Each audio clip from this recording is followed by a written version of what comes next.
The concept of will. Under the will is usually understood the ability of a person to overcome obstacles on the way to the goal.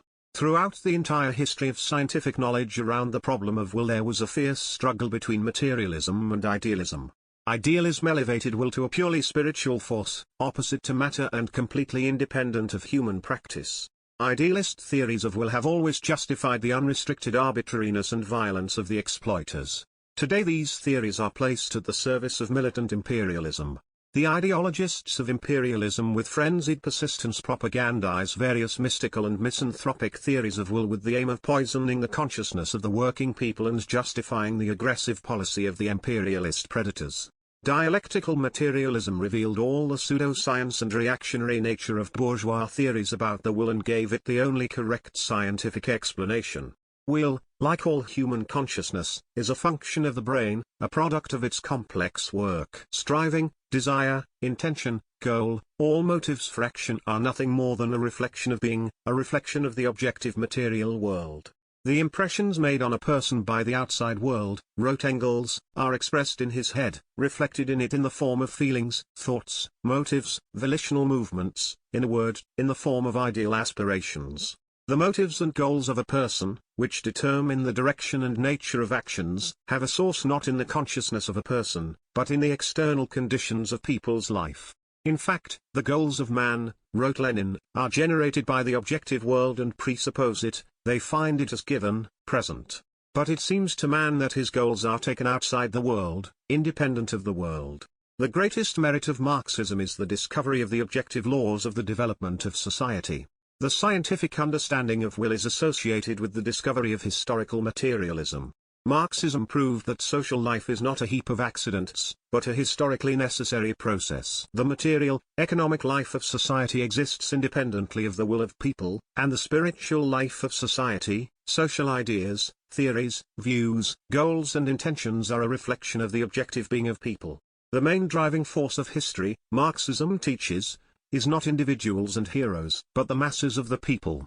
The history of society is the history of the struggle of classes. The class struggle inevitably leads to the dictatorship of the proletariat, to socialism.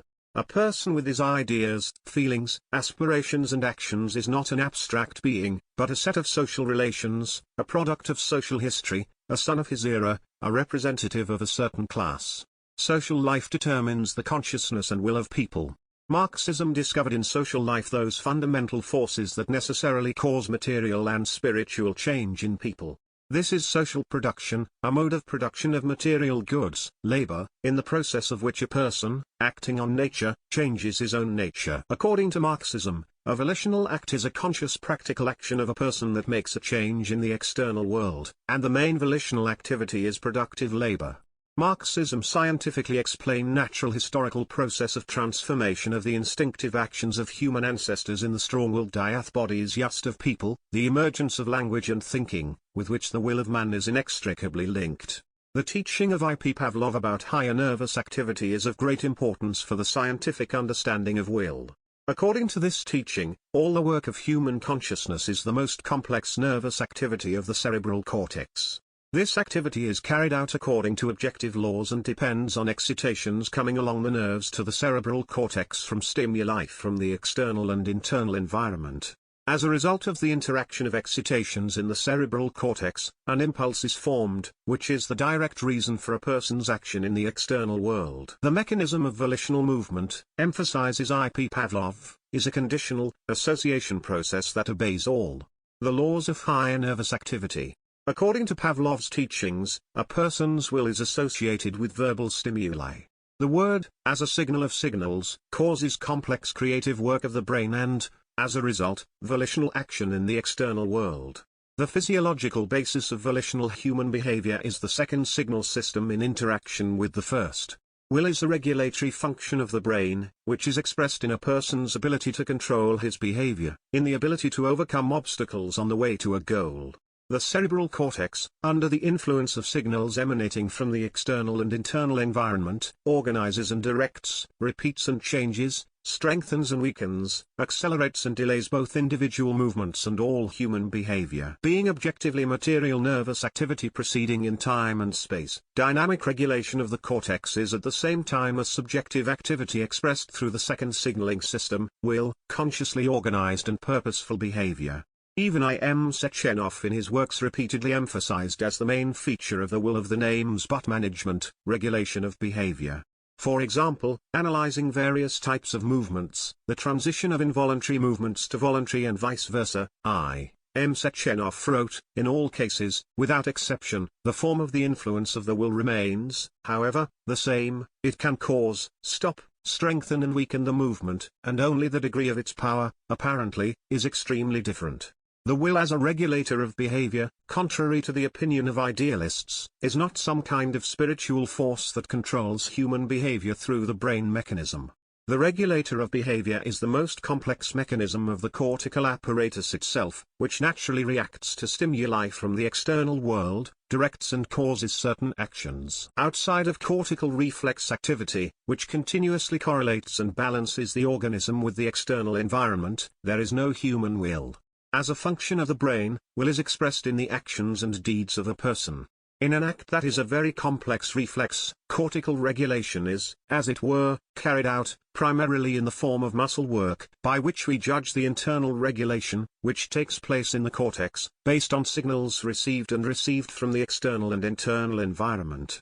It is the lack of knowledge of the mechanism and material conditioning of the regulatory work of the cerebral cortex that creates an immediate, insurmountable impression of some kind of arbitrariness, spontaneity. According to materialistic psychology, not only motives and goals are generated by material life, but also all those ways of performing actions that a person usually thinks through before starting practical execution. From an early age, a person is taught to perform certain actions. Repeatedly he organizes his actions under the influence of others, observes their implementation by the example of others, etc. Therefore, even in childhood, a certain idea of the order of performing actions, the idea of a sequential change stages of activity from setting a goal to planning an action, and from it to implementation in practice. A person's ability to proceed execution with mental action or planning, contrary to idealism, is not some absolute property of consciousness, spirit, primordial will, but just a reflection of the practical activity of a person.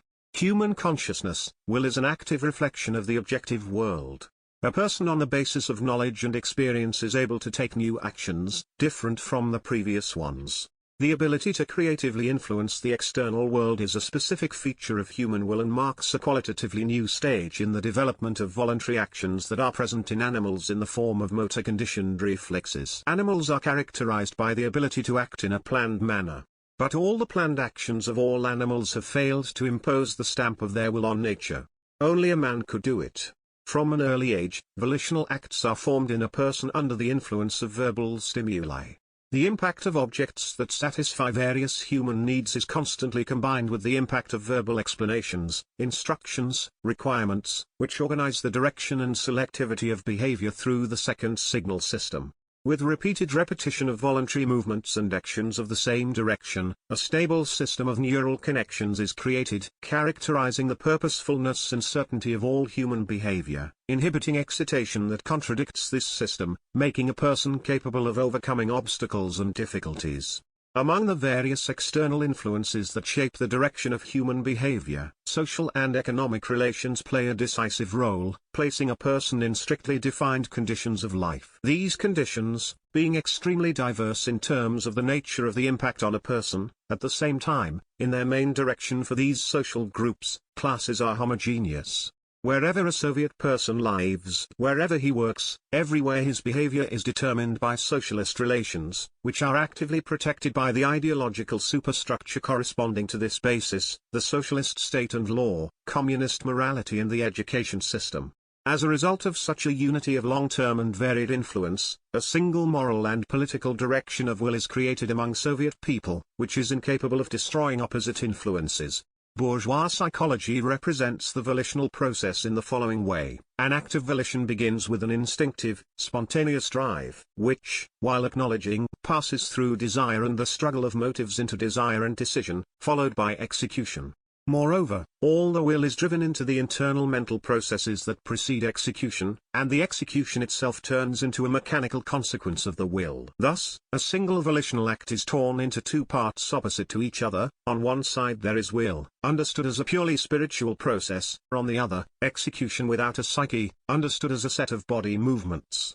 The dualistic opposition of the mental to the physical, the internal to the external, characteristic of bourgeois psychology, thus found its most vivid expression precisely in the interpretation of volitional action as a mechanical sum of the mental and physical. Rejecting fundamentally this concept, our Soviet psychology, based on the teachings of Marxism-Leninism and the Sechenov-Pavlov reflex theory, deduces a person's will from external actions objectively proceeding in space and time. From this only scientific point of view, a volitional act is a volitional action or deed, which is at the same time a complex cortical reflex. There is no will outside the actions and actions of the individual. The complex work of a person's consciousness, which precedes the actual execution of an act, necessarily enters into the act itself, In addition, performance even after preliminary deliberation is never performed mechanically, but requires intense work of the brain and consciousness. The will of a person is directly related to his movements and actions. But not all motor acts are volitional. First of all, unconditioned reflexes are excluded from volitional acts, both simple and complex ones called instincts. The physiological basis of conscious, volitional movements and actions is acquired, conditioned motor reflexes. However, not all acquired motor acts are of a conscious and volitional nature. Conditioned motor reflexes, which, due to frequent repetition, were automated, are not recognized by a person. In other words, they are not reflected in the second signal system, therefore, they are not volitional acts. For example, an adult is not aware of the movements that he performs to lace up his shoes, open the door, wash his hands, etc. However, such automated movements, which are the basis of skills and habits, are of great importance for a person's volitional activity. Any volitional action of a person is carried out with the help of skills or learned movements, which are partial operations of the whole deed or action. And the skills themselves, with the exception of infants, are formed at first as volitional acts, before becoming a skill and involved in other, more complex volitional actions and deeds. It would seem that it could be easier to draw letters. But look at a first-grade student when he first begins to develop a writing skill. In the first exercises, each line of a letter is given to him at the cost of tremendous volitional efforts. However, not every human action can be repeated and, therefore, turned into a skill. Complex activities, such as writing an essay by a student, requiring a lot of preparation and having a creative character, are rarely repeated. It is clear that these actions, as well as habitual actions at the first stages of their formation, require an active work of consciousness from a person, an immeasurably greater expenditure of energy than the implementation of even complex, but already developed skills and habits. It is volitional actions that characterize human behavior. The most responsible links of human activity consist of volitional actions. Hence the tremendous importance that the problem of educating the will has for the entire pedagogical work. In psychology, simple and complex volitional actions are distinguished. The former are impulsive. A man dropped an object on the floor. The thought flashed, raise. And immediately this thought is followed by execution. The man is thirsty. Before him is a decanter of water and a glass. Get drunk, the thought flashed, and immediately the action takes place. It is easy to see that simple volitional actions consist of two links, goal setting and execution. Simple volitional actions in humans are very numerous, but they do not in themselves characterize his will. In addition, they quickly turn into skills, since we repeat such actions every day. The most important role in human life is played by complex volitional actions, especially those that are called actions. A person passed the exam, did something, saved a drowning man. All these are complex volitional actions. It is they who characterize the will of man. Unlike simple, complex volitional actions are not one act, not impulsive, but are distinguished by great consciousness and thoughtfulness. The structure of complex volitional actions is different. Here, between goal setting and execution, a third, intermediate link is interspersed, which we call planning. For example, a person has set a goal for himself, to read a book. But before moving on to execution, he plans when and how to read it, which sections to pay more attention to, which record to keep, etc. Psychology of the past studied exclusively individual volitional actions and deeds. Moreover, it was thought that a person conducts every volitional action, from setting a goal to execution, inclusively. This was a wrong, subjective idealistic view of human activity. As already indicated, man is a social being. His activities, and therefore individual actions, are associated with other people and with society as a whole. Depending on what kind of relationship a person enters into in the process of activity, with other people, he may have different actions. A person can perform a volitional action on his own initiative, but he can also perform a task, that is, such an action, the goal and task of which is indicated to him by other people. These tasks are of great importance in the life of an individual and society as a whole. And because the goals for action are given ready-made, the tasks do not lose their complex volitional character. More often it happens the other way around, the task is more difficult to complete than to commit an act on your own initiative. The psychology of volitional actions tasks is complex and peculiar, it has not yet been investigated. People have volitional actions and individual actions, but at the same time we observe collective actions when the same action is jointly performed by a group of people. A person performs a large number of actions aimed at satisfying his personal needs. Many of these personal actions are performed by a person from an early age and later turn into useful habits. Social volitional actions and deeds, in the process of which a person directly satisfies one or another social need, are extremely important. These actions include not only all state tasks of a labor or educational nature, but also public affairs carried out on their own initiative. The analysis of a complex volitional action reveals a number of features of the human psyche that a teacher must know in order to properly educate students' will. It has already been pointed out that in a person's volitional actions, 3 links or stages must be distinguished: goal setting, action planning and execution.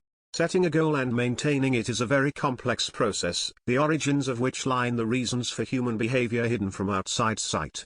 The man's friend is dangerously ill. The person sets himself the goal, by all means, to send the patient for treatment to a sanatorium to a famous professor. All his thoughts and actions are aimed at achieving this goal. He gets money for treatment, gets a voucher, buys a train ticket to travel to a sanatorium, and makes an appointment to meet the patient. He is all in motion, he is purposeful and energetic. But here's the misfortune: the patient suddenly dies. And suddenly the whole complex chain of thoughts and actions of a person is cut off. All the hassle of treatment is now in vain. The goal disappears, and everything stops at once. An act without a goal loses all meaning. This example clearly shows that a consciously set goal is an internal stimulus to any volitional process. All thoughts and actions of a person in volitional action only because they have a certain meaning, that they are wholly and completely placed at the service of a specific goal. Behind the conscious goals of people are the influences of the material world, irritants of the external and internal environment. In the mind of a person, these influences are reflected in the form of various motives. Materialistic psychology views motivation as the direct cause of human action.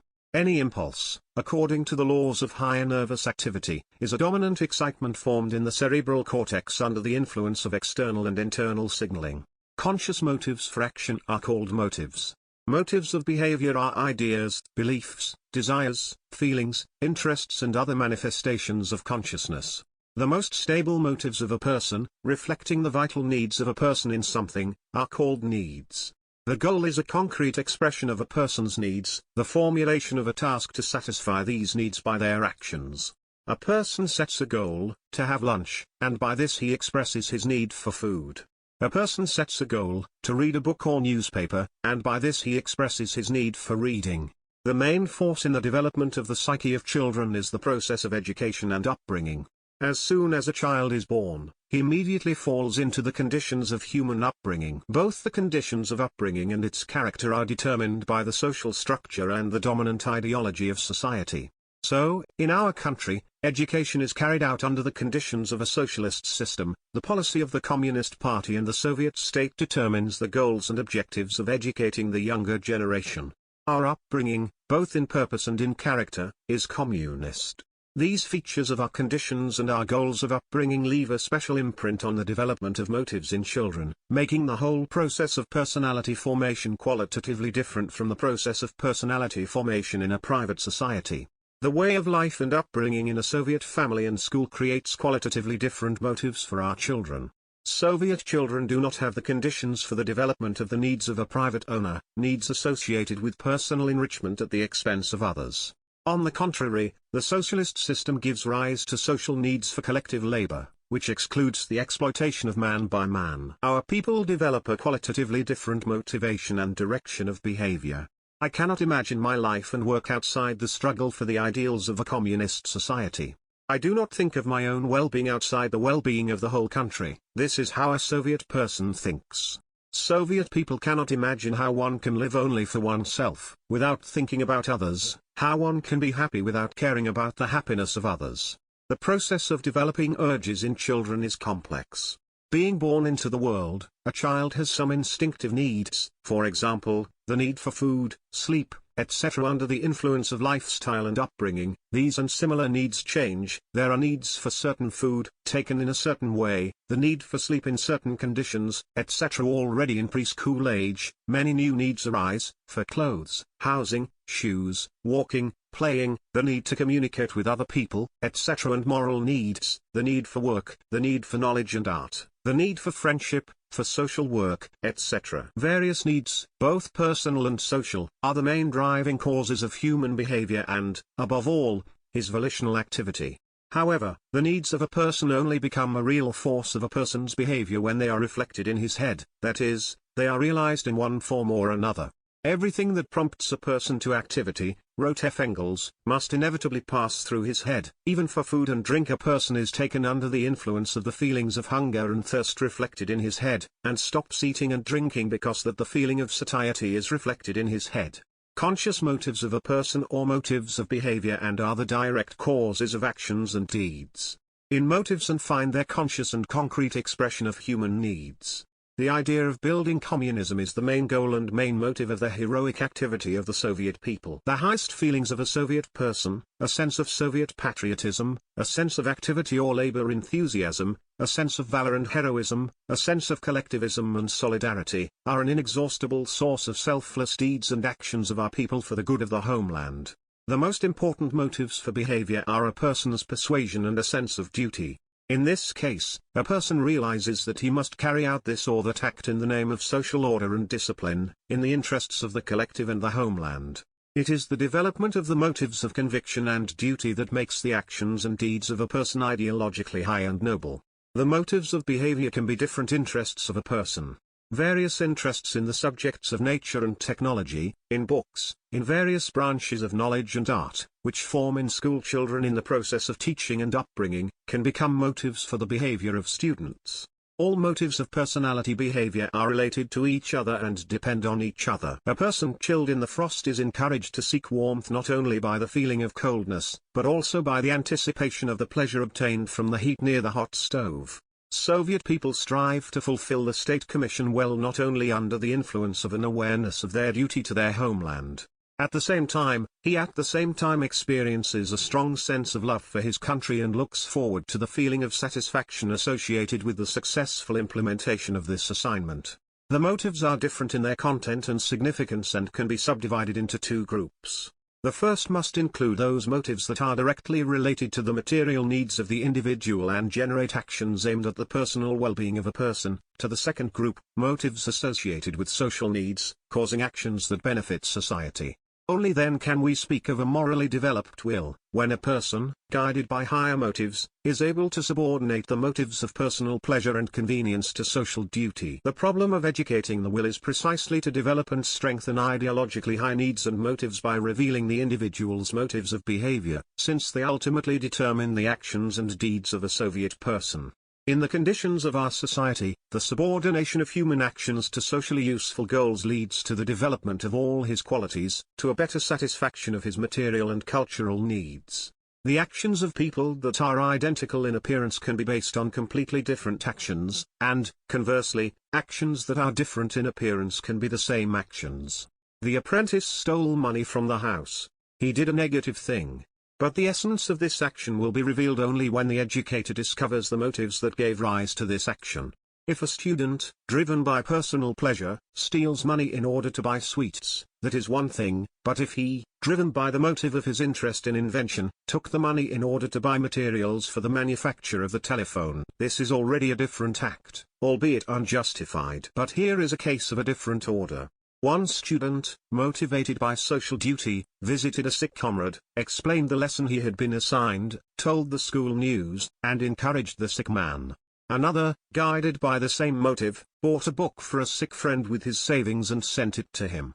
The nature of the actions of these students is different, but their actions are essentially the same, they are determined by the same motives. Thus, when studying the actions of children and their will in general, the teacher needs to carefully analyze the needs and motives that prompt the student to take certain actions, because only knowledge of these reasons will allow us to appreciate the actions of children and educate them in the right direction. Motives of behavior arise, develop and form in the process of human activity. The conditions of activity and the process of education itself have a decisive influence on the development of motives. For example, a student might start a lesson under the duress of a parent, but as a result of his success and a good grade at school for his work, he has a motive that prompts him to do his homework next time on his own initiative. This motive is still very weak at first.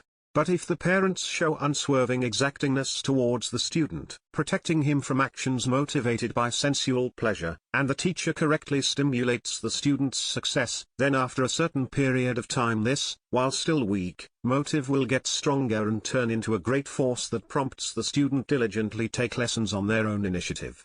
Regardless of what volitional action arises, on its own initiative or on the instructions of other people, its root causes are material stimuli of the external and internal environment of a person. The volitional process usually begins with the emergence of a specific experience, which is called desire. Desire, like all phenomena of consciousness, is of a reflex nature. M. Sechenov defined it as the first two-thirds of the cortical reflex. At first, desire often has the character of an undefined intention to do something.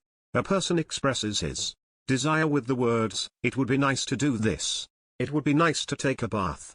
It would be nice to learn how to ride a motorcycle. It would be nice to arrange an amateur performance at school," etc. At this stage of goal setting, a certain need is well recognized and the item that could satisfy this need. Here, a person still does not know either the importance and timeliness of performing an action, or the possibilities of doing so. But already at this stage, the volitional process reveals its essential feature, selectivity. In the process of mental work, desire is evaluated. And if it is rejected as unreasonable or untimely, desire is delayed and dies like the embryo of an act of will. But then a person finds the desire important and discovers the necessary conditions and means for its fulfillment. In this case, the desire becomes definite, categorical, and we express it in words in a different way. I need to do this. I want to learn to ride a motorcycle. I need to arrange a show of children's amateur performances at school, etc. Clarity of purpose. It is not only a clear idea, a clear awareness of the future result of an action, but it is at the same time a certainty and categorical intention, as well as a good knowledge of the conditions and means in which and through which the action will be carried out.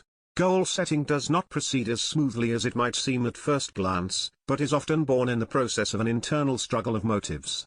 The fact is that a person has many needs and they can be contradictory. The motives will also be contradictory in relation to each other. The setting of the goal and the subsequent action are determined only if in the mind of a person one motive overcomes the others, opposing him, pushing them into the background.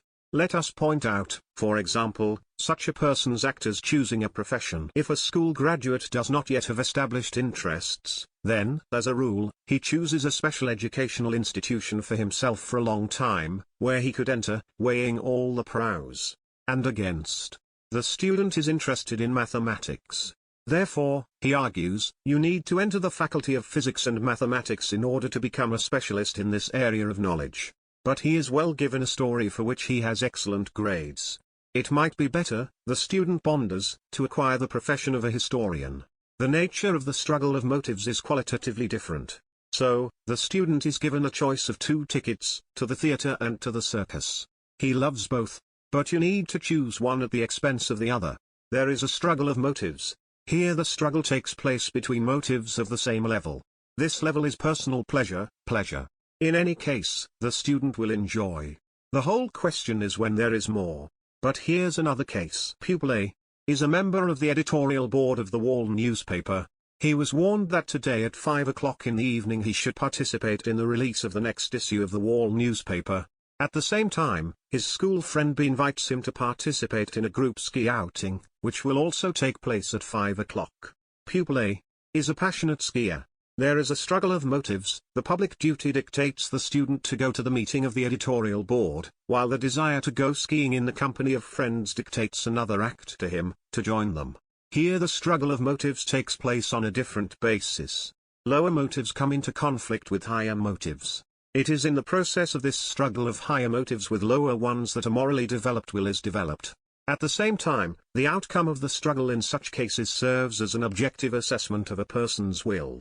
The role of the teacher is to develop and strengthen the highest motives in students by all possible means, so that they gain the upper hand in the struggle with the lower ones. The struggle of motives can also occur when the question is being decided, to fulfill or not to fulfill an act, to approve the purpose of the act or to cancel it. For example, a person needs to cross a river by boat on an urgent matter during an ice drift. One motive pushes him to ride across the river, no matter what. Another motive warns against this act. There is ice drift on the river is stormy, you can drown. In these cases, a person needs to be very careful when setting a goal. If the matter is urgent, serious, for example, the delivery of important information to the command post, then in this case there is only one sound outcome. The state debt, as the highest motive, must suppress the lowest, the fear of the danger of drowning. If this is a personal desire, for example, to visit a friend's wedding at all costs, then the risk is unjustified, and the one who decides to refrain from this risky trip will act expediently. Children of school age especially often lack the motives for the necessary abstinence from momentary desire and subsequent action. Everyone knows how children are intemperate in treats and illicit entertainment, although this can damage their health or incur punishment from adults. Consequently, the teacher should in every possible way develop and strengthen the motives for refraining from ill-considered actions, so that even at the very beginning, at the stage of goal setting, school children learn to stop the development of a bad deed.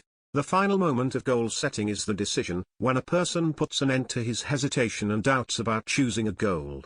We often express this moment in the development of volitional action with the words, "I will do this. I will organize an amateur performance review at school," etc. This is the general nature of setting the goal of a volitional action performed on one's own initiative. The first stage of volitional action in actions that are caused by the need to complete tasks proceeds in a different way. The goals of all assignments also reflect the needs of individuals and society as a whole, but assignments for the performer at first appear as external goals.